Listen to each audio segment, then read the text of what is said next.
Hi friends, welcome back to my channel Maha garden. இன்றைக்கி நம்ம பார்க்க போகிறது காலிஃப்ளவர் பக்கோடா எப்படி செய்கிறது. அதாவது ஃபஸ்ட்டு நல்லா ஒரு செம்பு தண்ணி வச்சு நல்லா தரன்னு கொதிக்க விடணும். அதில் இந்த காலிஃப்ளவரை நம்ம நறுக்கி வச்சுருக்கிறத அப்படியே தூக்கி உள்ளே போடணும். நல்லா கொதித்து வந்தோடனே அதில் உள்ளே புழு எதுவும் இருந்ததுன்னா வெளியே வரும். வெந்நீரில் போட்டோம்னா புழுக்கள் ஏதாவது இந்த பூக்குள்ளே இருந்துச்சுன்னா வெளியே வரும். ஓகே, இதை எடுத்து நம்ம ஆற வச்சுட்டு கட் பண்ணிவிட்டு காமிக்கிறேன் ஃப்ரெண்ட்ஸ். இப்போ தட்டில் போட்டு ஆற வச்சுட்டோம்.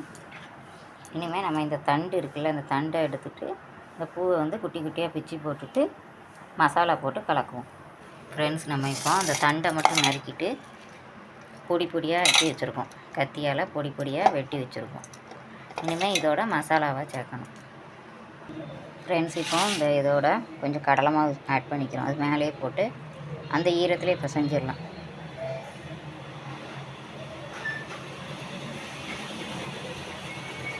ஒரு 50 கடலை மாவு போட்டிருக்கேன். அப்புறம் கிறிஸ்பினஸ்க்கு கார்ன்ஃப்ளவர் மாவு ஒரு ஸ்பூன் கார்ன் மாவு, இல்லாட்டி 1.5 ஸ்பூன் போட்டுக்கலாம். அப்புறம் பச்சரிசி மாவு லைட்டாக 1 ஸ்பூன் பச்சரிசி மாவு,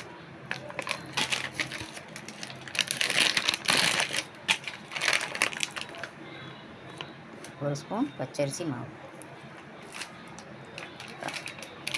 சில்லி சிக்கன் பொடி, சில்லி சிக்கன் 65 மசாலா பொடி அதை சேர்த்துக்கிறோம். அதுலேயே உரப்புலாம் போட்டிருப்பாங்க, அதனால் நம்ம உரப்பு ஒன்றும் போட வேண்டாம். ஒரு அரை பாக்கெட் போட்டுக்கிறோம். உரப்பு இருக்கும், பார்த்து போட்டுக்கோங்க. நான் ஒரு அரை பாக்கெட் போட்டிருக்கேன். இப்போ ஒரு அரை எலுமிச்சம்பழம் அதை அப்படியே அதில் புளிஞ்சு விட்டு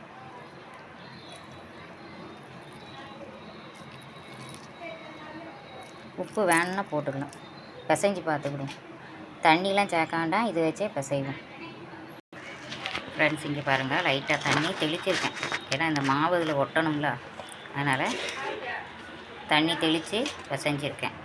கொஞ்சம் கொஞ்சமாக கையில் தண்ணி விட்டு இந்த மாவு இந்த இதில் ஒட்டுற அளவுக்கு விட்டால் போதும். எப்படி இருக்குது பாருங்கள், நல்லா கெட்டியாக இருக்கா, நல்லா கிறிஸ்பியாக வரும். இது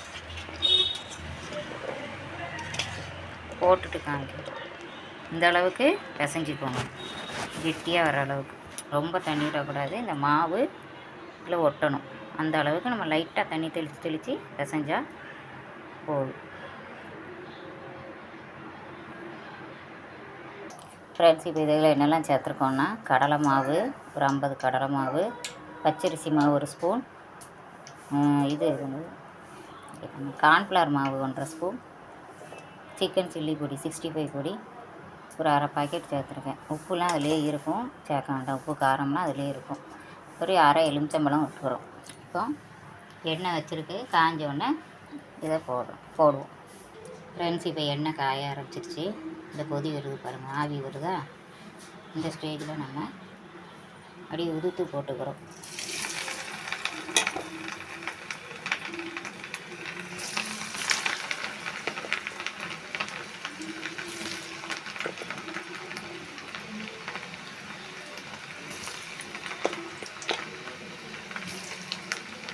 மேலே வரட்டும்.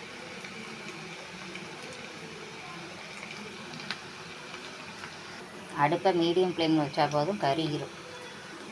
எப்படி கொதிக்குது பாருங்கள். எப்பவுமே கொஞ்சம் பாதி முறுமுறுப்பு வந்துருச்சு, லைட்டாக கொஞ்சம் நிறமாகும்.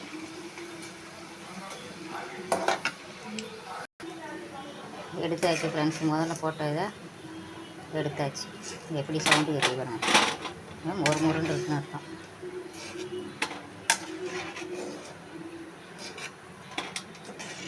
இந்த எண்ணெயை பாருங்களேன், இப்படி செவப்பாயிட்டு.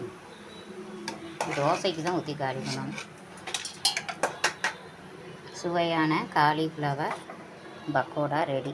இதுக்கு தண்ணி நிறைய விட்டு பிசைஞ்சால் வடை இது மாதிரி ஆயிரும், போண்டா மாதிரி. இதுதான் கரெக்டான இருப்பாரு. ஓகே, இந்த வீடியோ பிடிச்சிருந்தா லைக் பண்ணுங்கள், ஷேர் பண்ணுங்கள், கமெண்ட் பண்ணுங்கள். என்னோடய சேனலை மறக்காமல் சப்ஸ்கிரைப் பண்ணி பாருங்கள். Okay, thank you.